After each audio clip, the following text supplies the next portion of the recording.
L'épave fumait encore lorsqu'Ethan l'a trouvée.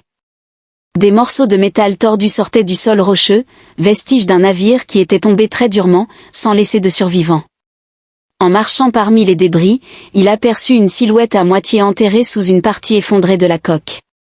Au début, il pensa qu'elle était humaine, mais il remarqua ses oreilles longues et pointues, comme dans un film fantastique. Ses cheveux sombres étaient en désordre et couverts de sang violet. Elle respirait difficilement, sa combinaison autrefois élégante était maintenant déchirée et brûlée. Quoi qu'il en soit, elle était vivante, et comme Ethan était le seul là, c'était à lui de la sauver. « Pourquoi est-ce que je fais toujours ça ?» murmura-t-il en s'agenouillant à côté d'elle. J'aurais pu ignorer l'explosion, rester au lit. Mais non, il devait être celui avec une conscience. Elle gémit doucement, ses paupières battant, et ses yeux dorés s'ouvrirent lentement, embrumés par la douleur. Ethan avait vu beaucoup d'extraterrestres dans sa vie. Des voleurs, des traîtres, parfois des escrocs, mais aucun comme elle. Elle avait l'air presque surnaturel. « Et, dit-il en lui secouant légèrement l'épaule, tu es avec moi ? Cligne des yeux 2 fois si tu ne veux pas mordre. » Pas de réponse, juste un léger souffle. Ethan a expiré par le nez, puis s'est mis au travail. Il n'était pas docteur, mais il avait réparé ses blessures assez de fois pour connaître les bases. La plaie sur son flanc était une brûlure sérieuse causée par un tir d'énergie. Cela voulait dire que quelqu'un pourrait encore la chercher. Il serra les dents en prenant un pansement de sa ceinture. D'accord. Dame mystérieuse, espérons que votre espèce n'explose pas au contact des humains. Médicament, il a enlevé le support et l'a posé sur sa peau. Elle a hissé en se tendant. Ah, enfin tu réagis, a-t-il murmuré. Ça aurait été utile. Il y a 2 minutes, une main s'est tendue et a saisi son poignet avec une force inattendue. Ethan resta figé, les yeux fixés sur elle, même s'il avait du mal à se concentrer. Elle a commencé à parler avec une voix douce et mélodieuse, mais ses mots ne lui faisaient pas sens. « Je ne parle pas la langue des princesses extraterrestres » a-t-il dit, puis s'est arrêté.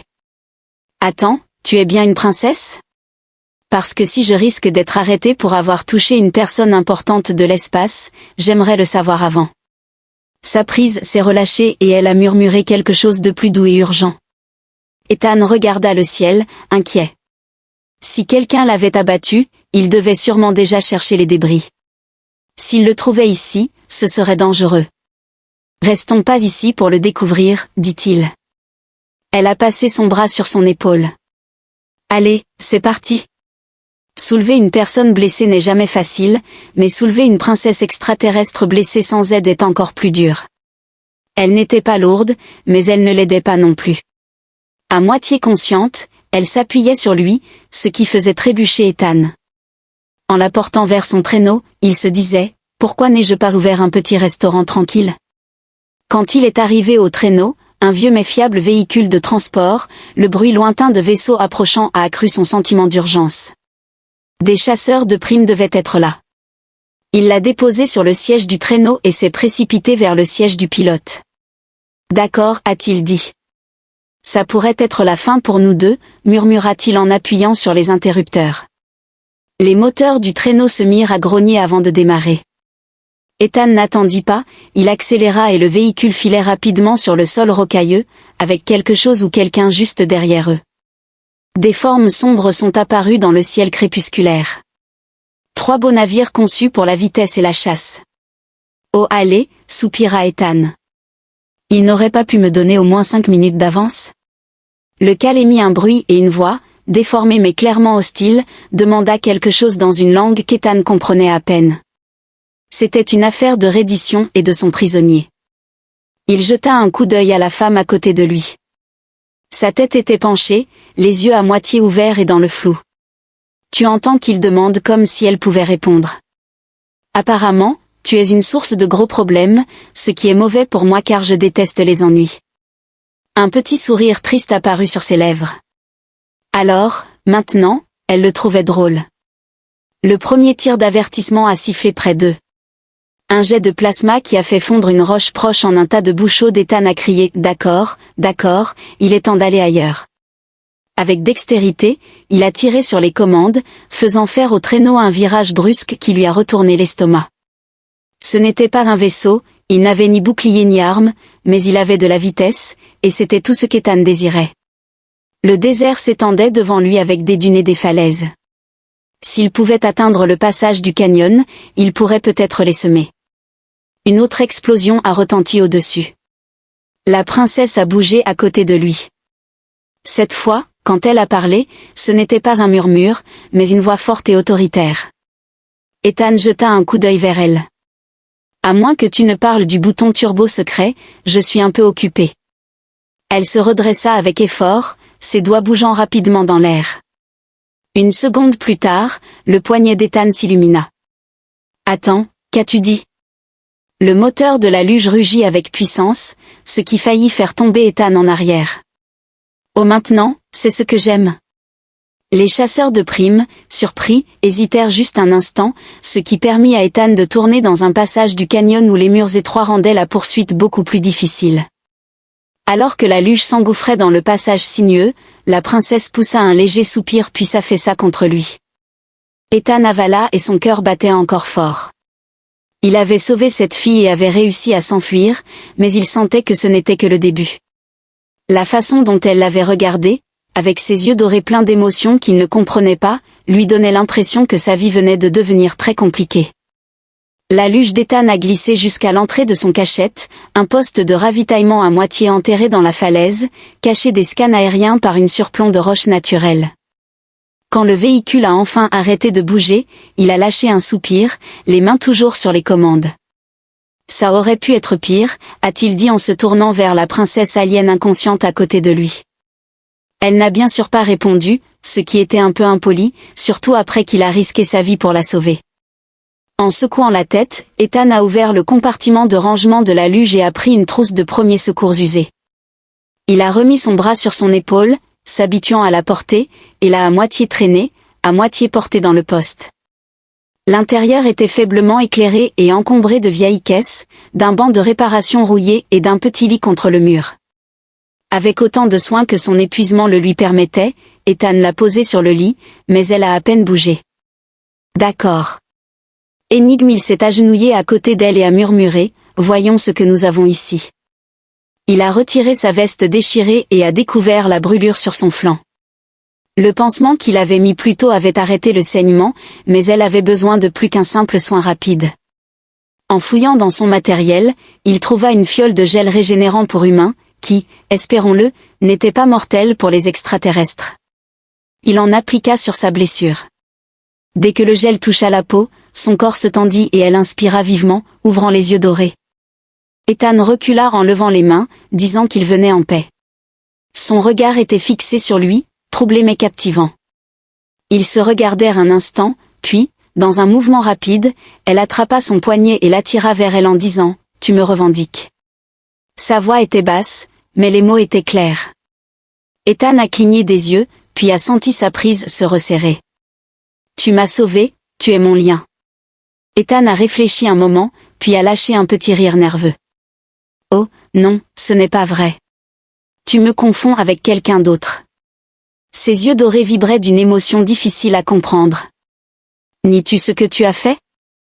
Enfin, je veux dire, qu'est-ce que tu entends par « fait » Ethan a dit en essayant de retirer son poignet, « Si on parle de sauver ta vie, alors oui, je suis coupable, mais si c'est pour parler de mariage, non merci. » Elle le fixa pendant un long moment, puis, à sa grande horreur, elle inclina légèrement la tête, comme pour lui faire un signe de tête. « Alors, c'est décidé. » Ethan a froncement de sourcils, « Désolé, qu'est-ce qui a été décidé? » Tu as dit que nous sommes liés. Son estomac se serra. Non, non, tu continues de dire ça comme si ça expliquait quelque chose, mais ça n'explique rien du tout. Elle a lâché son poignet et s'est redressée malgré ses blessures. Le droit de la dette de vie est sacré chez mon peuple, dit-elle, sa voix devenant plus calme. En me sauvant, tu as pris la responsabilité de ma vie et selon la loi de la tradition Vint, cela fait de toi ma personne liée.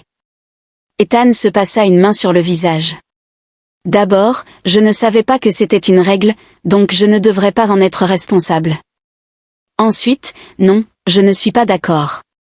Un sourire amusé passa sur le visage de la fille. Les humains ne respectent-ils pas leurs promesses? Je n'ai pas fait de promesses, j'ai aidé un inconnu en train de mourir, c'est juste de la décence. Elle pencha légèrement la tête, comme si elle était vraiment confuse par son hésitation. C'est une grande malentendue. Ethan, de plus en plus désespéré, s'exclama, « Tu ne connais même pas mon nom. » Elle répondit calmement, « Je le sais maintenant. » Il hésita et demanda, « Comment ça ? » « J'ai lu votre code d'identification. » Elle a désigné son poignet. Hollow, qu'il a réalisé trop tard, était encore allumé. Ethan fit une grimace. « C'est une grande atteinte à ma vie privée. » « J'avais besoin de connaître le nom de mon lié, dit-elle comme si c'était évident. Il leva les mains en s'exclamant qu'il n'était pas son lié. Elle réfléchit un instant, puis, sans le quitter du regard, elle déclara calmement, « Ethan de Sahil, tu es mon lié. » Ethan a poussé un soupir en se passant les mains sur le visage. « Ça se passe vraiment, c'est ma vie maintenant. » Un silence, puis, comme si l'univers avait attendu le moment idéal pour gâcher encore plus sa journée, l'alarme de la frontière du poste s'est mise à sonner.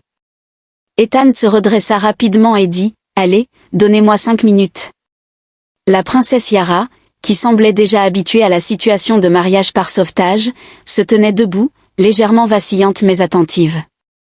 Ils nous ont trouvés. Ethan regarda l'écran, le cœur lourd en voyant plusieurs signatures de chaleur se déplacer rapidement. Ce sont sûrement des chasseurs de primes, pensa-t-il. D'accord, nouveau plan, on panique, murmura-t-il. Ahara lui lança un regard, on se bat. Ethan soupira. Bien sûr, pourquoi voudrais-je que la princesse de l'espace exilée soit raisonnable avant qu'elle ne réponde ? Le premier coup d'énergie a frappé le mur extérieur du poste, faisant trembler toute la structure. La poussière est tombée du plafond. Ethan a pris son pistolet sur l'établi et a lancé une pile de rechange à Ahara, qu'il a attrapé sans effort. « D'accord, Votre Altesse, dit-il, essayant de ne pas penser au fait qu'il était maintenant apparemment marié dans l'espace. J'espère que tu es aussi doué pour tirer que tu le es pour me compliquer la vie. » Un petit sourire est apparu sur ses lèvres pendant qu'elle allumait son arme. « Tu vas voir, lié. » Ethan soupira, craignant le pire. Puis la porte explosa.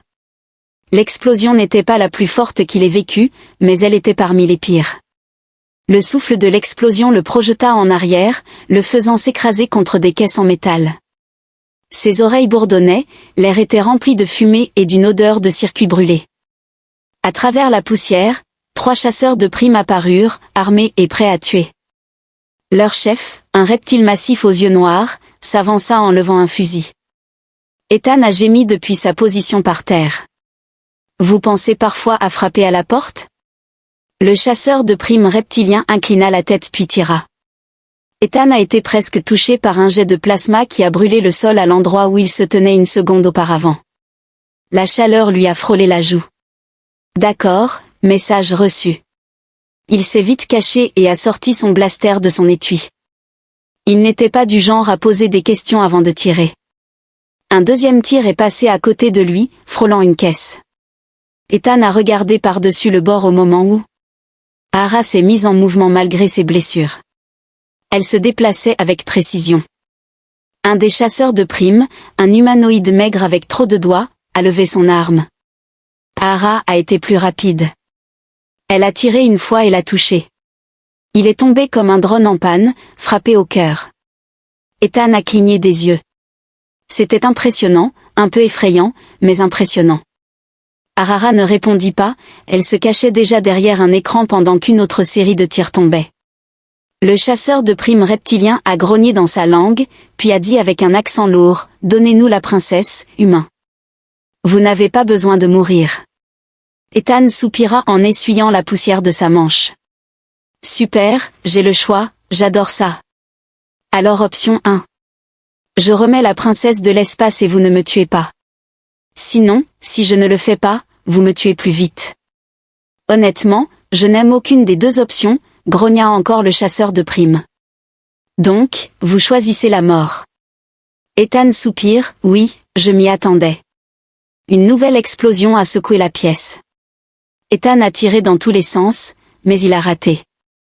Ahara lui a lancé un regard et a dit, tu vises très mal.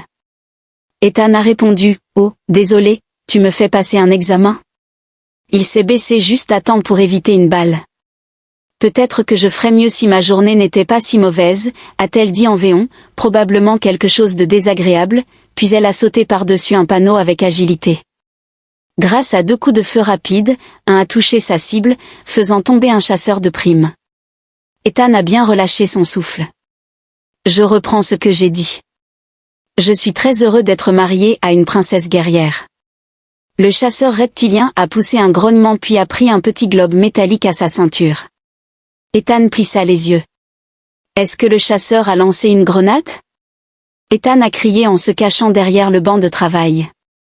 Ahara s'est déplacée très vite, elle a tourné et a attrapé le dispositif en l'air, puis d'un geste de la main, elle l'a lancé directement vers leur agresseur. Les yeux du reptilien s'agrandirent. Boum! L'explosion propulsa le chasseur de primes contre le mur opposé. Il s'écroula, inanimé. La pièce tomba dans un silence soudain, à part le crépitement des circuits grillés. Ethan regarda derrière le banc de travail et demanda « Tu as dit oui ?» Ahara rangea son arme et il se releva en enlevant la poussière de sa veste, puis il ajouta « Rappelle-moi de ne jamais te fâcher. » Elle se tourna vers lui, ses yeux dorés brillants. Ethan regarda le désordre autour de lui. La porte du poste était à moitié fondue, un tableau était en feu et la structure était endommagée à plusieurs endroits. Il avait les mains sur les hanches. Cet endroit est en mauvais état. Ahara leva un sourcil, c'était déjà à peine vivable. Et, je te signale que c'était tout à fait acceptable. Il a donné un coup de pied à une poutre tombée qui s'est effondrée un peu plus. D'accord, c'était un endroit en mauvais état, mais c'était mon endroit. L'expression de Honk s'adoucit un peu. Nous devrions y aller. Ethan soupira. Oui, ce serait malin, n'est-ce pas? Il se leva pour prendre son sac quand un bruit statique sortit d'un communicateur dans la pièce. Ahara se figea. Ethan fronça les sourcils et chercha dans les décombres jusqu'à ce qu'il trouve l'appareil, un petit communicateur accroché à un bras reptilien. L'écran clignotait et montrait une silhouette sombre.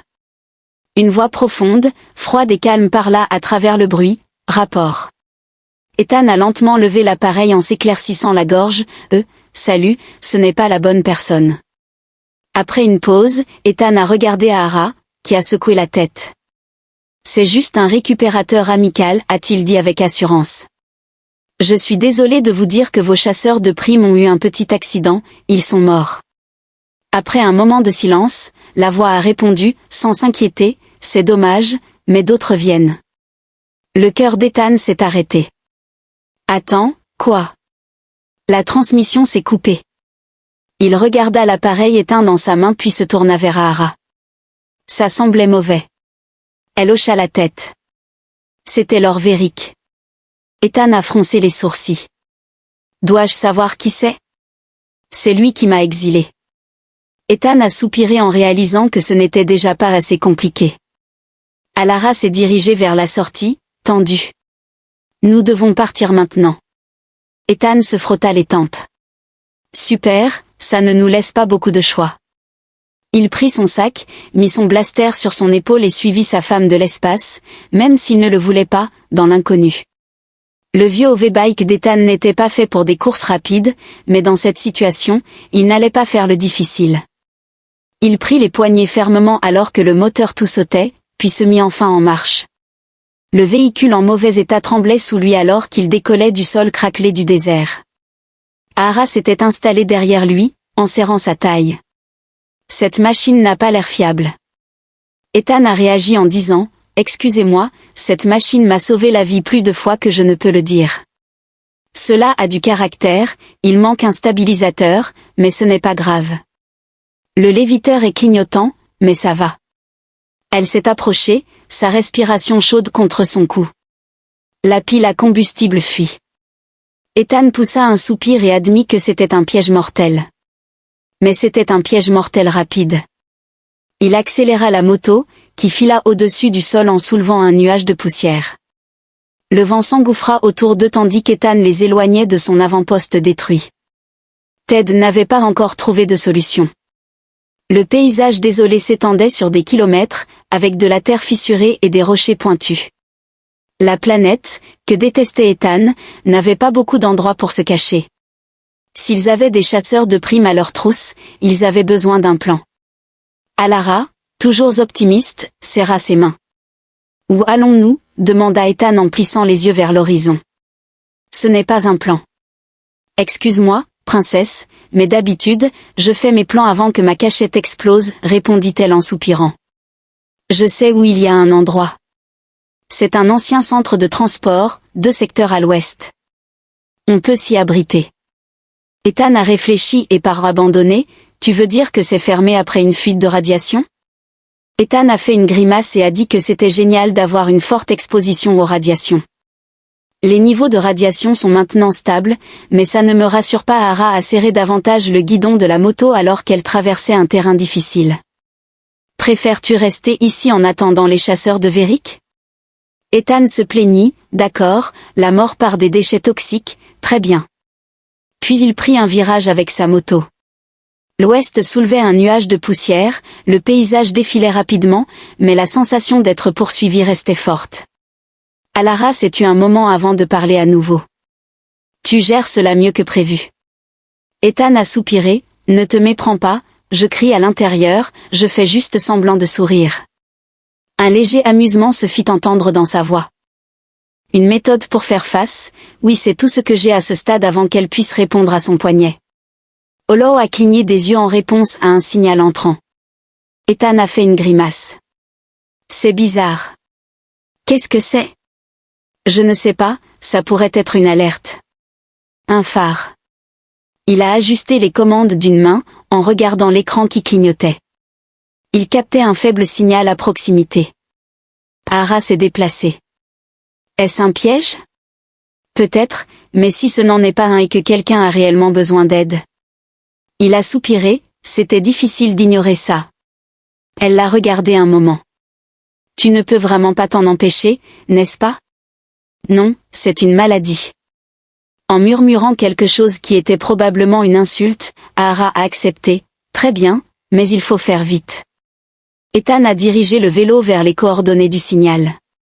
En quelques minutes, ils ont trouvé la source, un vaisseau écrasé en partie enfoui dans le sol rocailleux. De la fumée sortait de ses moteurs et les lumières d'urgence clignotaient faiblement. Ethan pulled up busy dit topping off the bike all right voyons qui est à la maison. Elle a posé sa main sur son arme.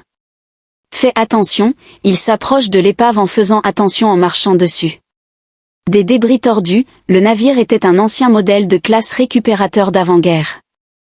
Ethan a frappé sur la coque. Bonjour, quelqu'un est là-dedans ? Un gémissement s'est fait entendre, puis une voix faible a dit « Au secours ». Ethan a échangé un regard avec Alara, ce qui n'est pas très rassurant. Alara soupira et ouvrit lentement le hublot. À l'intérieur, elle vit une personne, blessée, appuyée contre le panneau de contrôle, avec un bras serré contre son corps. Ses vêtements étaient déchirés, mais ses yeux perçants se sont levés pour observer. Ethan s'est abaissé et a dit « Eh, mon pote, on dirait que tu as passé une mauvaise journée. » L'atterrissage a été difficile, l'homme a toussé faiblement et a été abattu. Ethan haussait un sourcil en voyant le regard de l'homme passer sur certaines personnes. Alara se tendit.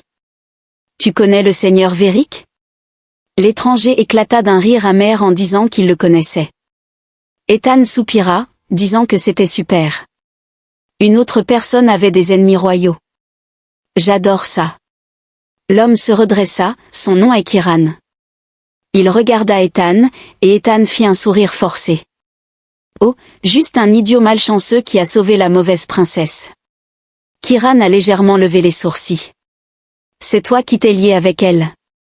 Ethan a grogné, pourquoi tout le monde sait ça ? Kiran a souri, mais a vite fait une grimace. Écoutez, je n'aime pas presser les présentations, mais si vous êtes en fuite, il vaut mieux avancer. Alara a hoché la tête, nous allons vers l'ouest. Kiran a dit que des hommes s'approchent de la zone et qu'il est très pressé de te trouver. Ethan a croisé les bras. Quel est son problème ? À part le fait qu'il exilait des princesses et voulait me tuer. Kiran a hésité, puis a regardé Alara. Tu ne l'as pas fait. Dis-lui que l'expression d'Alara restait difficile à comprendre, ce n'était pas encore nécessaire. Ethan plissa les yeux, et je suis vraiment inquiet. Kiran ne chasse pas seulement Veric, il recherche aussi quelque chose qu'elle possède. Ethan a fait une grimace. De quoi parlons-nous ici? Des plans de bataille secrets, un ancien objet et un journal intime gênant de mon enfance. Alara a expiré quelque chose de beaucoup plus dangereux. Ethan se frotta les tempes, bien sûr, pourquoi ce ne serait pas le cas? Kiran a grogné en se déplaçant mal à l'aise. Écoute, j'aimerais te donner tous les détails, mais je perds beaucoup de sang. Ethan a grimacé. Une bonne attention médicale d'abord est très importante. Plus tard, il s'est tourné vers Alara et a dit qu'il y avait un nouveau passager. Elle a observé Kiran pendant un moment, puis a hoché la tête. Avançons vite. Ethan a soupiré, regrettant déjà ses choix de vie. Cela devient de mieux en mieux. Ils ont donc embarqué Kiran sur la moto volante et sont partis à toute vitesse dans l'inconnu. La moto n'était pas faite pour 3 personnes. Ethan le savait car il était coincé entre un fugitif blessé et une princesse extraterrestre déterminée. Aucun d'eux ne semblait se soucier de son espace personnel. Le vélo tanguait sous le poids supplémentaire, ses propulseurs se plaignant. Ce n'était pas sûr. Aara a dit en se tenant au bord du siège, « Vraiment ?» Ethan a répondu en tenant fermement le guidon pour rester sur la bonne voie. Il n'avait pas remarqué à cause des secousses et du risque d'explosion. Kiran a grogné derrière lui, une main appuyée sur son flanc blessé. Moins de bavardage, plus de conduite. Ethan fronça les sourcils, réalisant à quel point la situation était difficile. Le paysage rocheux défilait rapidement pendant que les 2 lunes projetaient des ombres étranges. Ils avaient peut-être 1 heure avant que les chasseurs de Veric ne les rejoignent, s'ils n'étaient pas déjà sur leurs traces. Ils aperçurent bientôt un ancien hub de transport, juste au moment où la Overbig d'Ethan émettait un bruit inquiétant. Ethan se tourna vers les autres. « Vous avez entendu ça ?» Alara se tendit. « Ton moteur tombe en panne. »« Non, ça va, » répondit-il. La bicyclette a bégayé, s'est mise à tanguer et a rapidement perdu de l'altitude. Maintenant, elle a des problèmes. Ils ont heurté le sol violemment, glissant à travers la terre et la poussière avant de s'arrêter brusquement. Ethan a toussé en éloignant les débris. Kiran a grogné, « Je pense que je te déteste. » Ethan se dépoussiéra et répondit, « Eh bien, tu n'es pas seul. » Alara était déjà en train de regarder autour d'elle.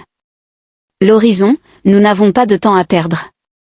Ethan a suivi son regard. Le centre de transport se dressait devant nous, avec de la métal rouillée et des quais en mauvais état. C'était énorme, un vestige des temps passés où cette planète avait une économie qui fonctionnait. Maintenant, c'était juste un cimetière de technologie oubliée. Ethan a dit en se frottant le cou, « Trouvons un coin sympa et sûr pour nous cacher. » Ils sont entrés en marchant sur des poutres tombées et des caisses brisées. L'air sentait le rouillé et le vieux carburant. De faibles lumières clignotaient, projetant des ombres sur les murs, ce qui était plutôt effrayant.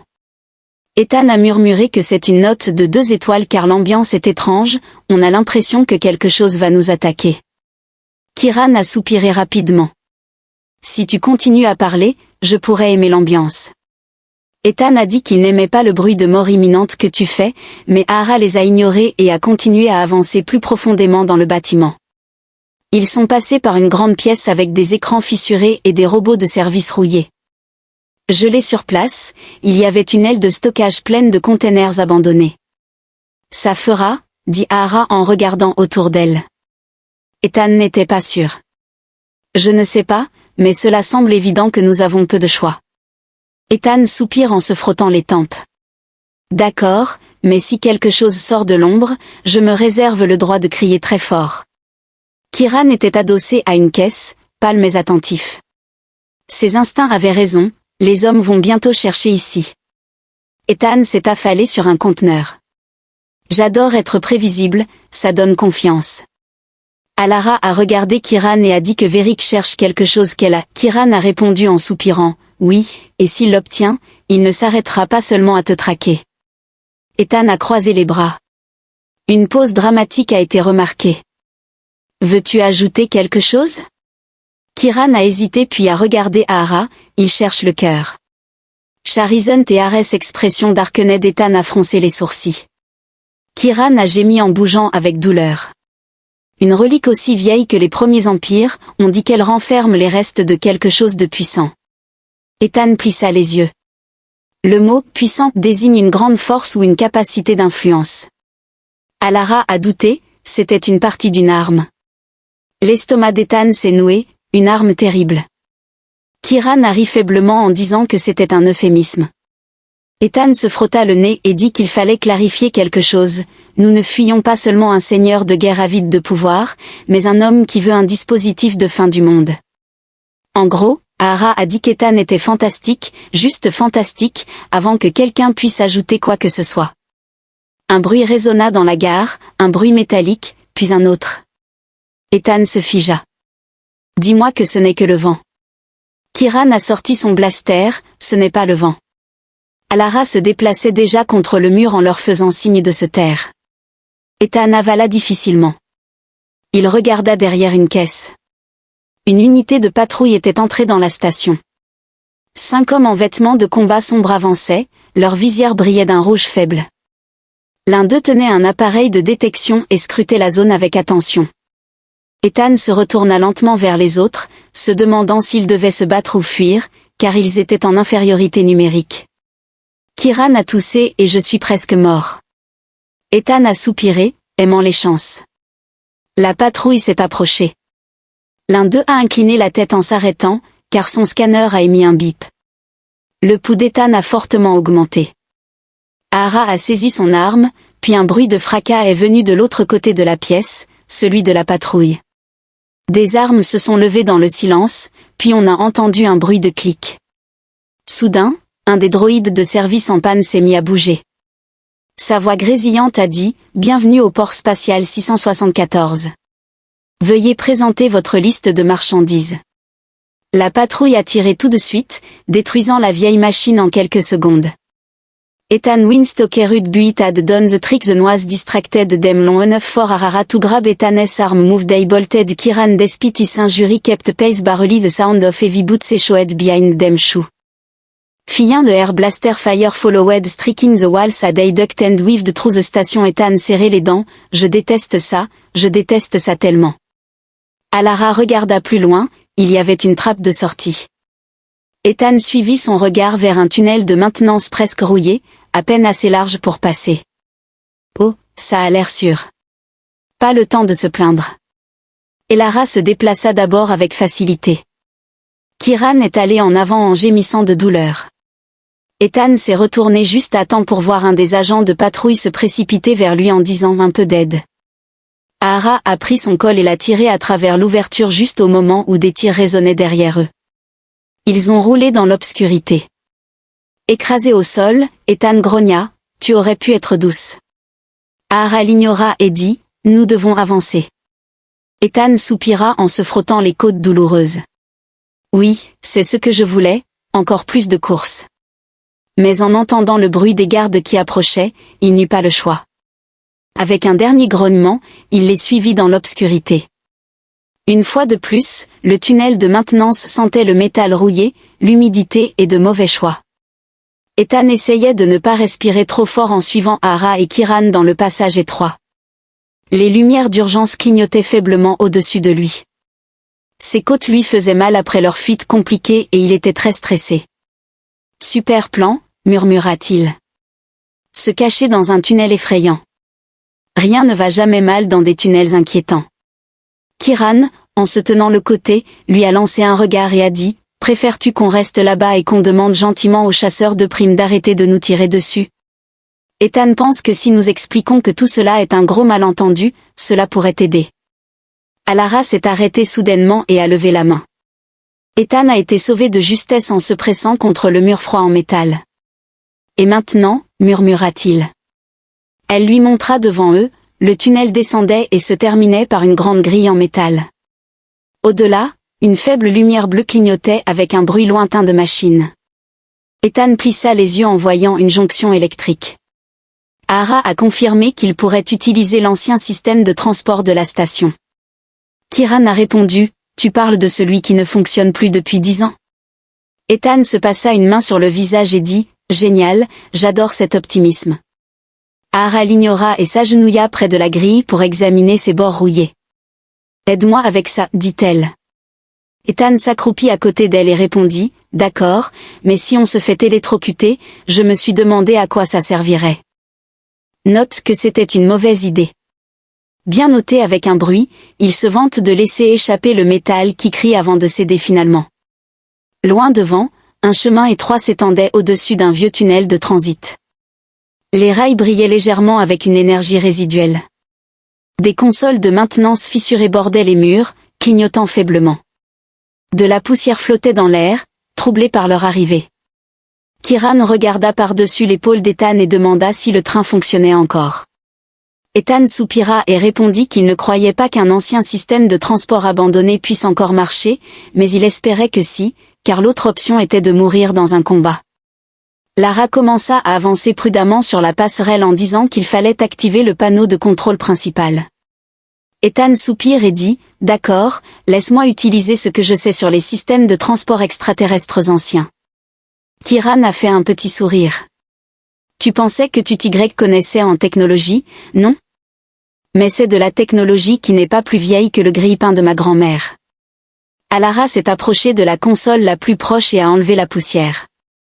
L'écran clignotait avec des lignes de texte déformées qui défilaient. Elle appuya sur quelques boutons et la console émet un bip de mécontentement. Ethan s'est penché près d'elle. « Alors, quel est le verdict ?» Elle a fixé l'écran avec des yeux plissés. « Le système fonctionne encore. » Ethan cligna des yeux. « Attends, vraiment ?» Elle appuya sur un autre bouton au loin. Un bruit profond résonna dans le tunnel, suivi d'un sifflement lent des hydrauliques. Kieran a sifflé doucement. Je n'en reviens pas, une faible lumière est apparue au bout du tunnel, devenant de plus en plus brillante. Un bruit de métal qui grince résonnait dans la pièce. Ethan plissa les yeux. Est-ce que Ahara a hoché la tête au train? Ethan a dit que c'est super, on a de la chance en ce moment. Kieran se pencha contre la rambarde. Ne tentons pas le sort, dit Alaro en regardant le transport qui arrivait. Nous devons agir vite si les hommes de Véric découvrent que nous sommes là. Tout à coup, des cris lointains résonnèrent dans le tunnel. Ethan se plaignit, pourquoi est-ce que je parle? Pourquoi est-ce que j'ouvre ma bouche? Ahara s'est retourné brusquement, ils nous ont trouvés. Des tirs éclatèrent de l'entrée du tunnel, frappant les murs et le chemin. Des étincelles jaillirent quand Ethan s'est baissé en tirant Kieran avec lui. Peut-on avoir un plan? Un tir a été échangé, obligeant la patrouille à se cacher. Le train, qui approchait, a émis un léger bruit mécanique. Ethan a jeté un coup d'œil, puis a regardé leurs agresseurs. D'accord, nouveau plan, on court vite. Kieran a serré les dents et a accepté qu'il court vers le quai en évitant le feu alors que le train arrivait enfin. Un transport élégant mais endommagé, avec ses portes qui s'ouvrent en sifflant. Ethan a presque poussé Kieran à l'intérieur avant de le suivre rapidement. Alara a tiré une dernière fois, puis a sauté dans la voiture juste au moment où la porte se fermait et le train avançait. Ethan a poussé un soupir tremblant. « Dis-moi qu'il n'y a personne d'autre à bord. » Une voix robotique grésillait dans les haut-parleurs. « Bienvenue sur la route de transport. Oméga 12, profitez bien de votre voyage. » Ethan cligna des yeux et se tourna vers Ahara. « Je dois dire, pour un vieux train, ce service client est incroyable. » Kieran a jeun, je vais m'évanouir. Ethan a soupiré en s'appuyant contre le mur, ouais, fais ça. Moi, je vais juste rester ici à réfléchir à mes choix de vie. La salle du trône était trop brillante pour Ethan. C'était une grande pièce en obsidienne polie et en argent brillant, avec des colonnes hautes qui atteignaient un plafond décoré de constellations qu'il ne connaissait pas. Ahara se tenait au centre du régal, portant sa robe de cérémonie. Ses grandes oreilles bougeaient un peu alors qu'elle regardait les nobles rassemblés. Au moins une douzaine de dignitaires extraterrestres étaient alignés de chaque côté du hall, regardant en silence. Ethan tirait sur le col rigide de cette tenue ridicule qu'on l'avait forcé à porter. C'était un uniforme royal avec trop de sangles inutiles et une écharpe qui ressemblait à une ceinture de sécurité trop serrée. Kieran se remet encore, mais il a l'air trop satisfait. À ses côtés, tu es magnifique. Kieran a murmuré en le poussant, comme un vrai prince. Ethan lui a lancé un regard furieux et a dit « Tais-toi avant que je ne renonce à mon trône ». Ahara a tourné son regard doré vers lui. Son expression était difficile à lire. Les derniers jours avaient été confus, il avait échappé à des chasseurs de primes, avait stoppé une tentative de coup d'état de Var, et maintenant, il se retrouvait devant un tribunal entier d'aliens qui pensaient qu'il méritait de se tenir aux côtés de la princesse. C'était officiel, l'univers ne fonctionnait plus comme il le devrait. Un des nobles, une vieille femme avec la peau verte émeraude et une coiffe plus grande qu'Ethan, a toussé. C'était la princesse Alara. The council recognizes your victory. The traitor very cash has been captured and stability returns to the throne. However she cast a glance at Ethan. We must address the matter of your husband Ethan Stephen. Ok, look. Alara leva la main pour le faire taire. Elle s'avança, son regard fixe. Ethan m'a sauvé. Il m'a aidé quand je n'avais personne pour me soutenir, il s'est battu à mes côtés et a prouvé sa valeur. Selon nos anciennes traditions, il a respecté le lien de notre peuple. Ethan a grimacé. En fait, peut-on réévaluer toute l'idée du mariage? Un murmure a circulé dans la cour. Kiran a réprimé un rire, et les lèvres d'Alara se sont légèrement arquées. Tu ne veux pas être prince.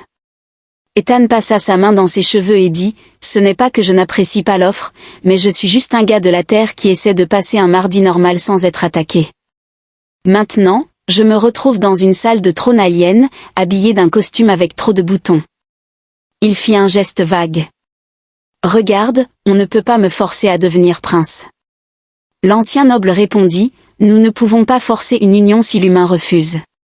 Alara, en entendant cela, se radoucit et dit, je ne te forcerai pas. Ethan ne s'attendait pas à ce qu'elle dise ça. Elle s'est approchée en baissant la voix. Tu m'as déjà donné plus que ce que j'aurais pu demander, la liberté et une chance de me battre pour mon peuple. Mais tu ne devrais pas rester si ce n'est pas ton choix. C'est la première fois depuis le début de tout ça. Ethan a vu quelque chose d'incertain dans ses yeux dorés. Il a dégluti et a pensé, je ne pense pas que j'ai ma place ici. Elle l'a observé un moment puis a hoché la tête en disant qu'elle s'assurerait qu'il rentre chez lui. Ethan a dit merci. Kiran soupira, déçu. J'aurais aimé te voir te débattre lors des banquets royaux. Ethan le repoussa et se tourna vers le conseil. Je prendrai ma place légitime sur le trône, et même si Ethan n'est pas lié par nos lois, il sera toujours respecté chez nous. Les nobles ont murmuré leur approbation. Ethan se gratta la nuque et dit, bon, juste pour être sûr, je ne vais pas être exécuté pour avoir rompu un engagement avec un extraterrestre, n'est-ce pas? Les lèvres d'Ethan tremblaient. Pas aujourd'hui. La cérémonie s'est terminée rapidement. Ethan a à peine survécu en se voyant remettre une sorte d'épée cérémonielle qu'il n'était pas du tout entraîné à utiliser. Après ce qui a semblé être une éternité de formalités, il se retrouva enfin dehors, regardant le ciel extraterrestre. Alara s'est jointe à lui, son visage impassible. Tu as toujours une manière de rendre ma vie très compliquée. Ethan murmura en inclinant la tête. Préfères-tu que ce soit ennuyeux? Il rit. Un silence agréable s'installa entre eux. Enfin, elle dit, je voulais dire ce que j'ai dit, tu es toujours le bienvenu ici. Ethan a soupiré en disant qu'il se souviendrait de cela. Elle hocha la tête et lui dit au revoir. Ethan lui répondit au revoir et se dirigea vers le transport qui le ramènerait chez lui, à sa vie normale, loin des assassins dans l'espace, des chasseurs de primes ou des fiançailles royalement accidentelles.